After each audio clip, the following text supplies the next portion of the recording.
இந்த பட்ஜெட்டில் கூட நம்மளை முழுமையாக வஞ்சிக்கிறது என்பதை நீங்கள் அனைவரும் நன்றாக அறிவீர்கள். அவர்கள் என்ன வஞ்சித்தாலும் நம்முடைய மாண்புமிகு தமிழகத்தினுடைய முதலமைச்சர் அவர்கள் எதுக்கும் பயப்படாமல் சிறப்பான ஆட்சியை நடத்தி கொண்டிருக்கக்கூடிய ஒரு முதலமைச்சர் தான் நம்மளுடைய முதலமைச்சர் அவர்கள்.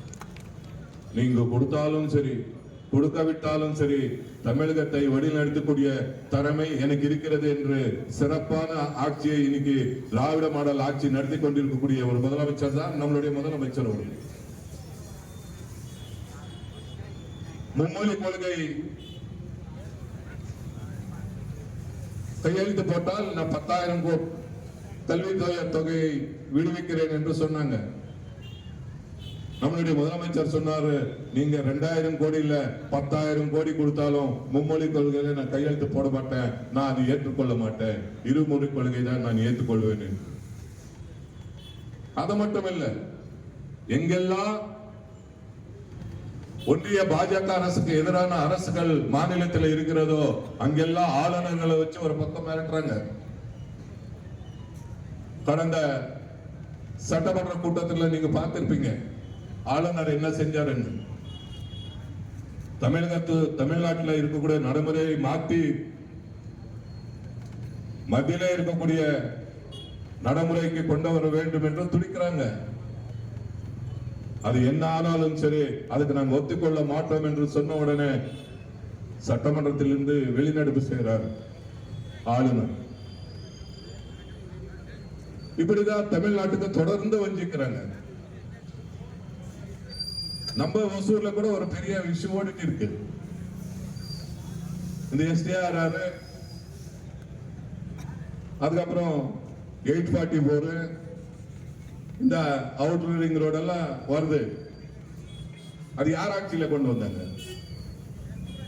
அதிமுக எடப்பாடி பழனிசாமி அவர்கள் முதலமைச்சராக இருக்கும் போதுதான் வந்துச்சு. மோடி அவர்கள் தான் அந்த திட்டத்தை கொண்டு வந்தாங்க. அன்னைக்கு தயாரிக்கப்பட்ட அந்த DPR மூலமா தான் இன்னைக்கு சாலையெல்லாம் செஞ்சுட்டு இருக்காங்க. இன்னைக்கு அன்னைக்கே விட்டுட்டாங்க.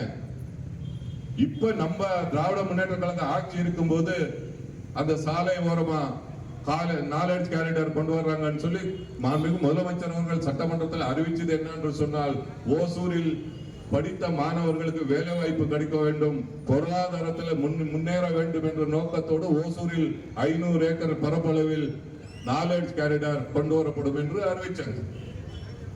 ஆனா கிழவரப்பள்ளி டேம் தண்ணி பாயக்கூடிய இடத்துல கொண்டு வர்றேன்னு சொன்னாரு.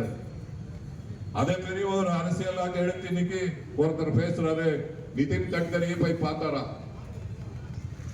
அவர் சொன்னாரா, தமிழ்நாடு அரசு கேட்டிருந்தா நான் எவ்வளவு பணம் வேணாலும் கொடுத்திருப்பேன், உங்களுக்கு 3 லட்சம் 5 லட்சம் 7 லட்சம் கொடுத்து இன்னைக்கு இருக்கக்கூடிய தமிழ்நாடுடைய அரசு தான் வஞ்சிக்கிறது என்று சொல்லிட்டாரா? அது ஒருத்தர் போட்டிருக்காரு வீடியோ. நான் கேட்கிறேன், நாங்க வந்து பின்னாடியா SDR வந்தது? அப்ப நீ எடப்பாடி பழனிசாமியை கேட்காம இப்ப இருக்கக்கூடிய எங்களுடைய முதலமைச்சர் கேட்டு என்ன பண்ண முடியும்? இப்ப கேட்டா கொடுத்துடுறாங்களா? சரி, நாங்க கேட்கிறோம், நான் சட்டமன்ற உறுப்பினர் என்ற முறையில கேட்கிறேன், நீ கூட பார்ப்போம். கர்நாடகால கோடி கணக்கில் இருக்குதா? ஓசூர்ல 3 லட்சம் 4 லட்சம் இருக்குதா? ஏன் கர்நாடகால கொடுக்கறது உனக்கு தெரியுது, ஓசூர்ல கொடுக்கறது உனக்கு தெரியாதா?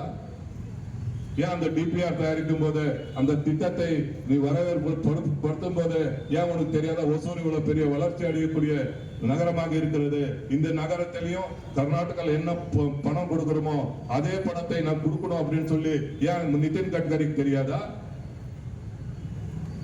வேணென்று திட்டமிட்டு சில இந்த புரோக்கர்கள் இருக்காரு பாருங்க, ரியல் எஸ்டேட் புரோக்கருங்க, அவங்க செய்யற வேலை இது. எல்லா விவசாயிகள் எல்லாம் பாவம் பயப்படுத்துறாங்க. நாங்க பலமுறை மாவட்ட ஆட்சித்தலைவரை பார்த்தோம், எங்களுடைய பொறுப்பு அமைச்சரை பார்த்தோம், எல்லாரையும் பார்த்து அவங்களை கூட்டிட்டு போய் நம்ம அவங்க கிட்ட சொல்லி வைக்கிறோம். நாங்களும் அந்த பகுதிக்கு சென்று தொடர்ந்து கூட்டங்களை போட்டு சொல்றோம். இது கொண்டு வந்தது எங்களுடைய ஆட்சியில இல்ல, முன்னாள் முதலமைச்சர் எடப்பாடி பழனிசாமி இருக்கும்போது கொண்டு வந்த ஆட்சியில கொண்டு வந்த திட்டம் என்று சொல்றோம். என்ன சொன்னாலும் நம்ம மீது ஒரு பொய்யான பழி போட வேண்டும் என்ற நோக்கத்தோடு சிலர் முயற்சிக்கிறார்.